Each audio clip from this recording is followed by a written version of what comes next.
Wow, yes, kabar baik buat fans Garuda. Di tengah persiapan lawan Filipina agar lolos semifinal Piala AFF 2024, Timnas Indonesia dapat kabar baik bakal kedatangan 3 pemain keturunan. Siapakah sajakah mereka? Begini fakta lengkapnya. Nah, ini baru mantap. Fans Garuda harus tetap optimis. Ini skenario Timnas Indonesia bisa lolos semifinal Piala AFF 2024. Fans Garuda harus simak ini agar tidak salah paham. Wah. FIFA sampai prediksi Timnas Indonesia bisa lolos Piala Dunia 2026. Ini pernyataan mengejutkan FIFA alasan Timnas Indonesia bisa lolos Piala Dunia 2026. Hahaha, sangat kocak sih ini. Padahal sudah kalahkan Timnas Indonesia. Tiba-tiba Vietnam jadi bahan tertawaan negaranya sendiri. Kira-kira ada apa ya dengan fans Vietnam ini? Yuk saksikan beritanya hingga selesai.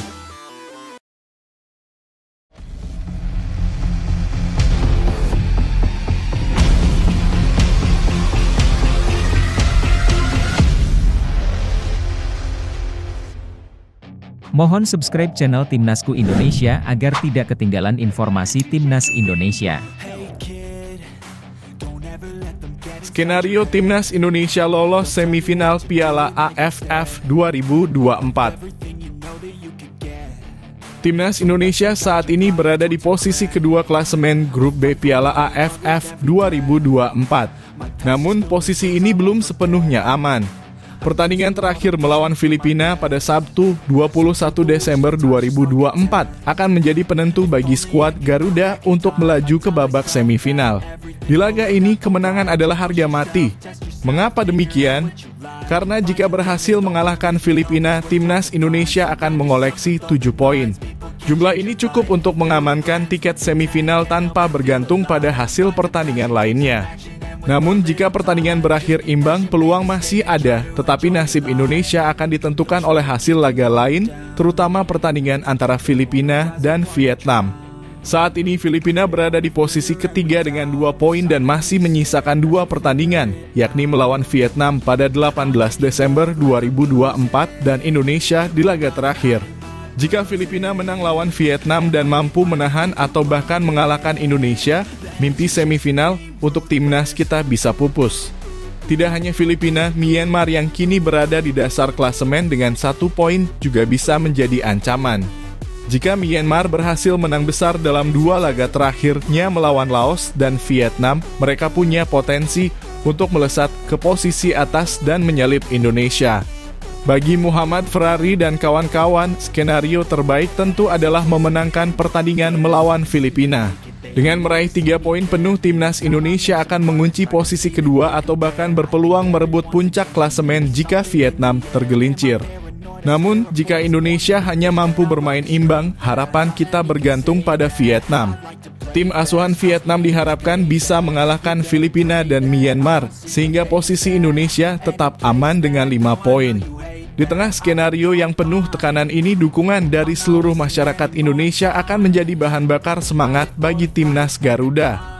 Stadion Manahan Solo diharapkan menjadi saksi kemenangan penting yang membawa Indonesia ke babak semifinal. Untuk para pendukung setia Timnas Indonesia, saatnya tunjukkan dukungan kalian.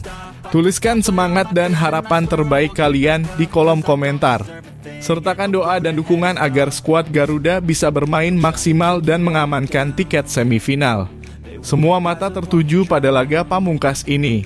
Dengan kerja keras pemain, strategi matang dari pelatih, dan dukungan tanpa henti dari seluruh rakyat Indonesia, Timnas Garuda bisa mencetak sejarah baru di Piala AFF 2024. Kita percaya Garuda pasti bisa terbang tinggi. Mari kita ramaikan kolom komentar dengan dukungan penuh semangat untuk Timnas Indonesia.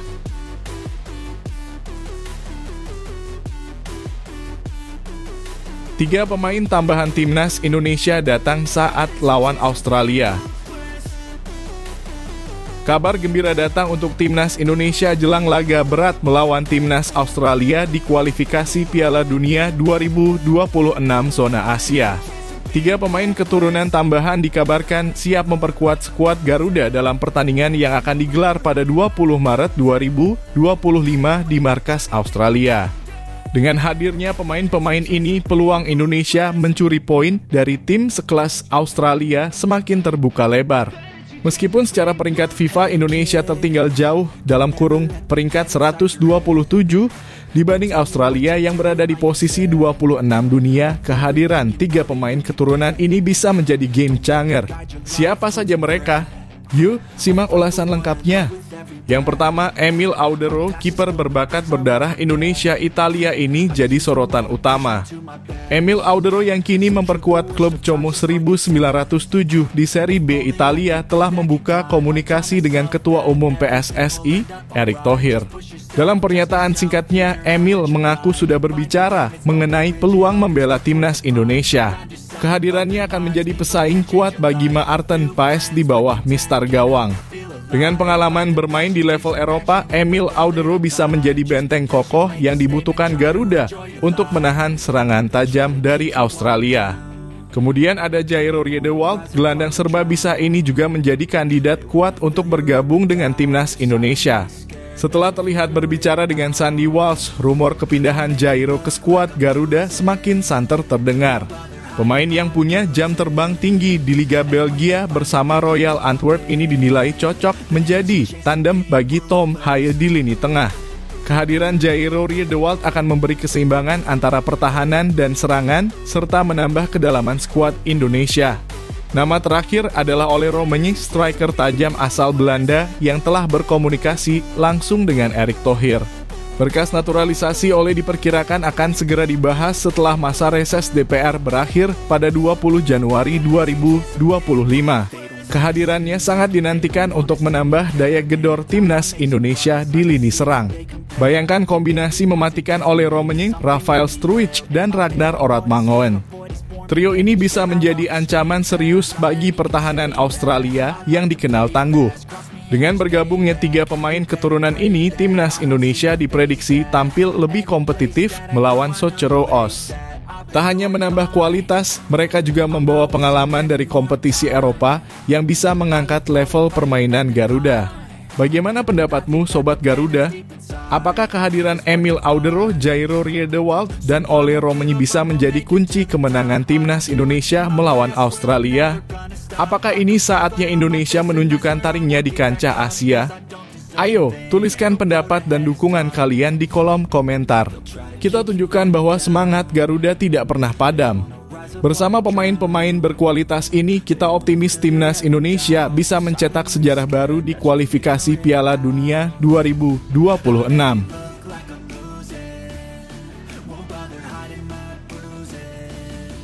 FIFA sampai prediksi timnas Indonesia lolos Piala Dunia 2026.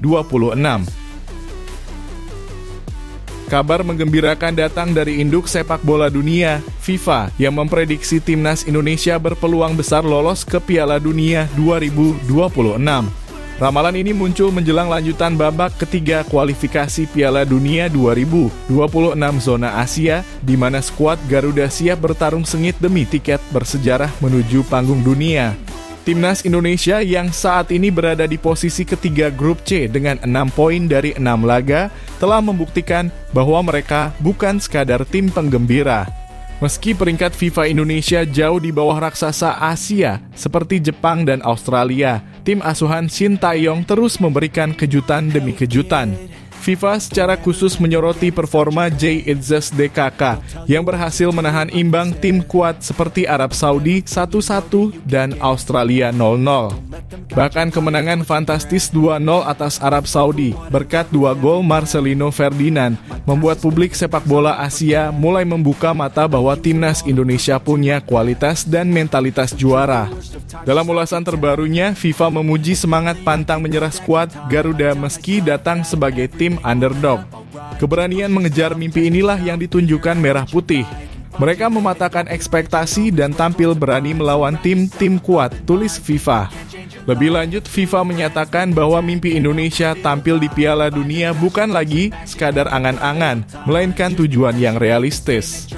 Jika Indonesia dapat mempertahankan momentum positifnya dan konsisten meraih hasil terbaik di setiap laga, kembalinya mereka ke panggung Piala Dunia untuk pertama kalinya sejak 1938 sangat mungkin terjadi, tambah FIFA. Namun perjalanan timnas Indonesia menuju Piala Dunia 2026 masih penuh tantangan. Dalam 2 laga krusial berikutnya, timnas Garuda akan menghadapi Australia di kandang lawan pada 20 Maret 2025 dan menjamu Bahrain pada 25 Maret 2025. Hasil dari 2 pertandingan ini akan sangat menentukan nasib Indonesia di klasemen akhir grup C. Skuad Garuda tak hanya harus tampil maksimal, tetapi juga perlu menjaga konsistensi dan keberanian. Dengan mentalitas juara yang dibangun Shin Tae-yong dan dukungan penuh dari seluruh masyarakat Indonesia, impian tampil di panggung dunia bisa menjadi kenyataan. Apakah timnas Indonesia bisa mewujudkan ramalan FIFA ini dan mencetak sejarah baru dengan lolos ke Piala Dunia 2026? Dukungan dari kita semua tentu akan menjadi semangat tambahan bagi pemain di lapangan. Ayo, tuliskan pendapatmu di kolom komentar. Kita tunjukkan dukungan penuh untuk Garuda. Bersama-sama kita percaya mimpi ini akan terwujud.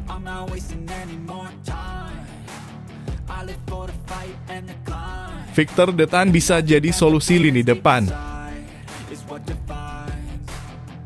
Laga penutup penyisihan grup B Piala AFF 2024 antara Timnas Indonesia dan Timnas Filipina akan menjadi duel krusial yang syarat gengsi.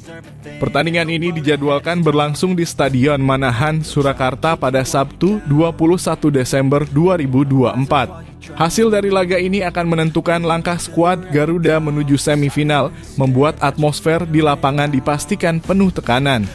Saat ini Timnas Indonesia mengemas 4 poin, sedangkan Filipina memiliki 2 poin. Jika Filipina berhasil menundukkan Vietnam dalam laga sebelumnya, maka mereka akan unggul dengan 5 poin. Kondisi ini memaksa Muhammad Ferrari DKK untuk tampil habis-habisan demi meraih kemenangan. Namun di tengah tekanan tinggi ini, lini depan Timnas Indonesia justru menjadi sorotan utama karena masih minim kontribusi gol. Dalam 4 pertandingan terakhir, Timnas Indonesia sudah mencetak 4 gol, namun tidak ada satupun yang lahir dari kaki para penyerang. Rafael Struijk terlihat kesulitan menunjukkan ketajamannya, sementara Hoki Caraka dan Arkan Kakak seolah hanya menjadi pelengkap di lini serang. Jika kondisi ini terus berlanjut, pelatih Shin Tae-yong perlu mencari solusi alternatif agar Timnas Indonesia bisa tampil lebih efektif dan mematikan di depan gawang lawan. Nama Victor Detan mencuat sebagai salah satu jawaban atas kebuntuan lini depan Garuda. Pemain muda yang memiliki kecepatan dan keberanian dalam duel 1 lawan 1 ini bisa menjadi pembeda saat menghadapi lini belakang Filipina yang dikenal solid dan dipenuhi pemain naturalisasi berkualitas. Mantan pemain Timnas Indonesia Alexander Saununu bahkan menilai Detan layak dijadikan senjata rahasia. Saya cenderung melihat Victor Detan bisa jadi solusi kebuntuan lini depan Timnas Indonesia. Dia punya keberanian memegang bola dengan akselerasi cepat. Detan tak harus mencetak gol, tapi dengan kelebihannya, dia bisa mengganggu konsentrasi bek-bek Filipina, ujar Saununu. Menurutnya untuk memberi ruang bagi Victor Detan, Shin Tae-yong harus berani mengambil keputusan tegas. Hoki Caraka dan Arkan Kakak sebaiknya mulai dari bangku cadangan, sementara Rafael Struijk dan Marcelino Ferdinand dipasang sebagai ujung tombak dengan Victor Detan berperan sebagai second striker. Kombinasi ini diharapkan mampu menghidupkan serangan Indonesia yang selama ini terlihat tumpul. Victor Detan telah membuktikan kemampuannya saat laga melawan Vietnam sebelumnya, di mana ia nyaris mencetak gol dalam situasi one-on-one dengan kiper lawan. Sayangnya saat itu ia kekurangan dukungan dari rekan setim karena jarak antar pemain terlalu jauh. Untuk menghadapi Filipina, Timnas Indonesia harus bermain lebih rapat agar dapat mendominasi penguasaan bola dan memaksimalkan potensi Detan sebagai pengganggu pertahanan lawan. Dengan kemampuan dribble cepat, keberanian, dan visi bermain yang matang, Victor Detan bisa menjadi pemain kunci yang membuka peluang gol bagi Timnas Indonesia. Ia mungkin tidak mencetak gol secara langsung, namun kontribusinya akan membantu pemain lain seperti Marcelino Ferdinand atau Rafael Struijk menemukan celah di lini pertahanan Filipina. Apakah Victor Detan layak mendapatkan kesempatan lebih di laga hidup mati ini? Tulis dukungan dan pendapat kalian di kolom komentar.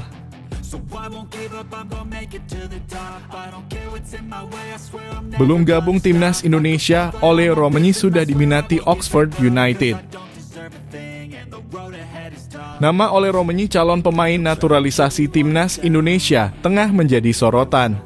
Pemain sayap kanan berusia 24 tahun ini dikabarkan menarik minat klub divisi Championship Inggris, Oxford United. Menurut laporan dari Football Premier, Oxford United bahkan siap menggelontorkan dana transfer bernilai 6 digit untuk mendatangkan Romani dari klubnya saat ini, FC Utrecht. Meski masih terikat kontrak hingga Juni 2026, ketertarikan Oxford United yang dimiliki oleh Erick Thohir dan Anindya Bakri membuka peluang besar bagi Romani untuk mencicipi atmosfer sepak bola Inggris. Apalagi Championship dikenal sebagai salah satu kompetisi paling ketat di Eropa yang tentunya akan memberikan pengalaman berharga bagi Romani. Namun, kabar ini juga menghadirkan dilema bagi FC Utrecht. Romani merupakan salah satu pemain andalan musim ini dengan menit bermain terbanyak kedua setelah Johan Catline. Meskipun hanya mencetak 2 gol sejauh ini, kehadiran Romani di lapangan memberikan kontribusi signifikan bagi permainan tim. Di sisi lain, kompetisi internal di Utrecht semakin sengit setelah mereka mendatangkan Miliano Jonathans, pemain muda berbakat berdarah Indonesia dari Vitesse Arnhem. Dengan torehan 10 gol dan 4 assist dalam 17 pertandingan di Eredivisie, Jonathans menawarkan produktivitas lebih tinggi dibanding Romani yang bisa saja mendorongnya untuk mencari tantangan baru di luar Belanda. Jika transfer ke Oxford United terrealisasi, ini akan menjadi pengalaman pertama Romani bermain di luar negaranya. Selama ini ia hanya membela klub-klub di Belanda seperti NEC Nijmegen, Willem II, dan FC Utrecht. Bermain di Inggris tidak hanya menjadi lompatan besar dalam kariernya, tetapi juga memperkuat reputasi pemain naturalisasi Indonesia di kompetisi internasional. Proses naturalisasi Romani sendiri masih berjalan. Ia diketahui memiliki darah Indonesia dari ibunya yang berasal dari Medan, Sumatera Utara. Dengan kepindahannya ke Inggris, Romani diharapkan semakin matang untuk memperkuat skuad Garuda di masa depan. Kehadirannya sebagai pemain naturalisasi diharapkan menambah kualitas timnas Indonesia, terutama di lini serang. Lalu, apa pendapat kalian, Sobat Garuda? Apakah langkah Romani ke Oxford United akan menjadi keputusan tepat untuk kariernya dan juga bagi timnas Indonesia? Atau sebaiknya ia tetap bertahan di FC Utrecht demi jam bermain yang lebih stabil? Tulis opini kalian di kolom komentar. Siapa tahu pendapat kalian bisa jadi inspirasi bagi Ole Romani dalam menentukan masa depannya.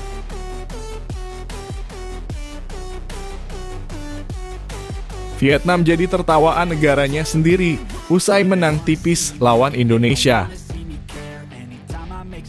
Pertandingan panas antara Vietnam dan timnas Indonesia di Piala AFF 2024 yang berlangsung beberapa hari lalu akhirnya dimenangkan oleh Vietnam dengan skor tipis 1-0.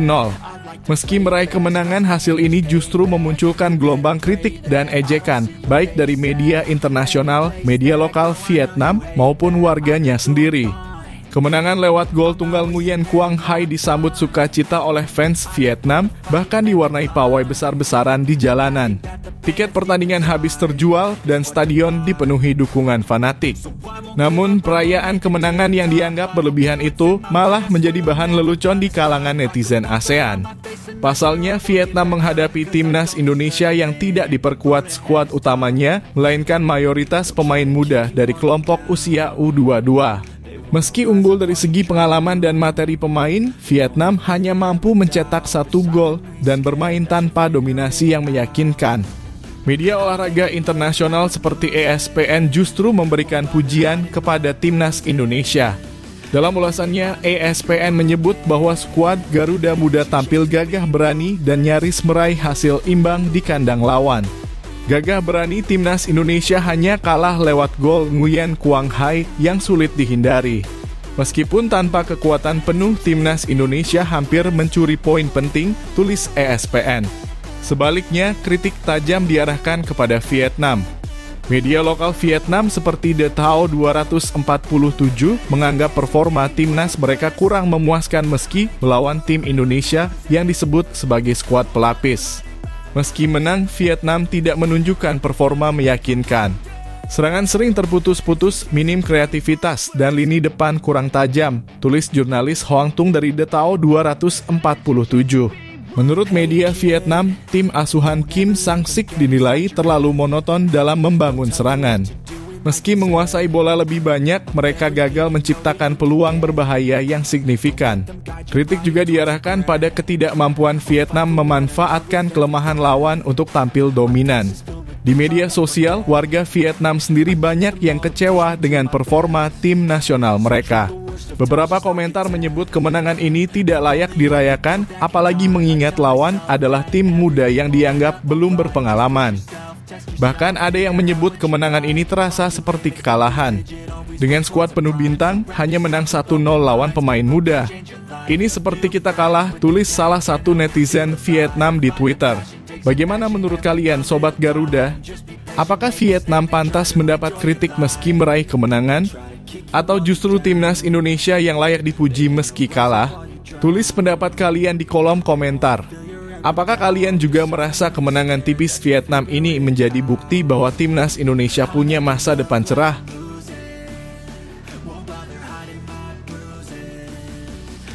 Shin Tae-yong emosi disuruh bandingkan pelatih Vietnam yang dulu dan sekarang. Pelatih timnas Indonesia Shin Tae-yong tampak geram ketika ditanya soal perbandingan antara timnas Vietnam era Philippe Troussier dan era Kim Sang-sik. Baginya membandingkan kedua era itu tidak relevan dan tidak masuk akal, terutama mengingat jarak pertemuan antara timnas Indonesia dan Vietnam cukup jauh. Seperti yang kita tahu, Vietnam akhirnya berhasil memutus tren buruk melawan timnas Indonesia di laga lanjutan grup B Piala AFF 2024. Bermain di PHU Tho Provincial Stadium pada Minggu 15 Desember 2024 malam waktu Indonesia Barat, Vietnam menang tipis 1-0 melalui gol Nguyen Quang Hai di menit ke-77. Kemenangan itu menjadi yang pertama bagi Vietnam setelah gagal dalam 3 pertemuan sebelumnya ketika masih di bawah asuhan Philippe Troussier. Meski begitu, kemenangan Vietnam kali ini mendapat sorotan karena Indonesia tidak turun dengan skuad terbaiknya. Tim Garuda yang diisi pemain muda masih mampu memberikan perlawanan sengit kepada Vietnam. Bahkan media internasional memuji kegigihan skuad Shin Tae-yong meskipun akhirnya kalah. Ketika ditanya mengenai perbedaan performa Vietnam antara era Troussier dan Kim Sang-sik, Shin Tae-yong dengan tegas menolak memberikan komentar. Membandingkan tim Vietnam saat ini dan 9 bulan lalu tidak diperlukan. Saya pikir melakukan perbandingan itu tidak masuk akal, ujar Shin Tae-yong dilansir dari Dantri, Rabu 18 Desember 2024. Pernyataan itu mencerminkan kekecewaan sekaligus ketidaksukaan STY terhadap pertanyaan yang dianggap kurang relevan. Baginya, apa yang terjadi di lapangan adalah hasil kerja keras kedua tim, bukan perbandingan yang harus terus diperdebatkan. Melihat sikap Shin Tae-yong yang ogah membandingkan dua era Vietnam ini, menurut kalian, apakah perbandingan tersebut memang tidak relevan? Atau justru ada hal menarik yang bisa kita soroti dari performa Vietnam saat ini? Apakah kemenangan Vietnam kali ini hanya kebetulan karena Indonesia tidak menurunkan skuad terbaiknya? Atau Kim Sang-sik memang sudah berhasil membawa Vietnam ke level yang lebih baik? Tulis pendapat kalian di kolom komentar.